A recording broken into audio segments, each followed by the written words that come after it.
आत्ता 15 दिवसापूर्वी आमच्या चुलत सासूबाई वारल्या होत्या, त्यामुळं आम्ही काय डेकोरेशन एकदम असं एकदम भारी काही केलं नाही.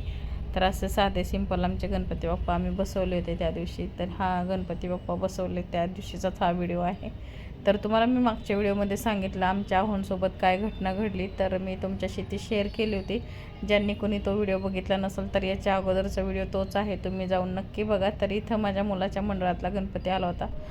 तर इथं माझा मुलगा पण डान्स करत आहे, मुलाचे मित्र वगैरे. तर म्हटलं थोडंसं शूट घेतलं आहे, म्हटलं तुमच्याशी पण शेअर करावं. तर बघा मस्त आनंदी होतं सगळं वातावरण. दुसऱ्या दिवशी सकाळी मॉर्निंगला बघा माझ्याकडून काय झालं, वरतून घड्याळ पडलं आणि फुटलं. तर बघा दुपारच्या 12 वाजल्या होत्या. तर आमचे हे आले, त्यांना सांगितलं घड्याळ फुटलं. ठीक आहे म्हणजे फुटू दे, पण काच फुटणं चांगलं असतं की वाईट असतं मला नक्की कमेंट बॉक्समध्ये सांगा. मला पण एवढं माहीत नाही, रोज काही ना काही घडत आहे.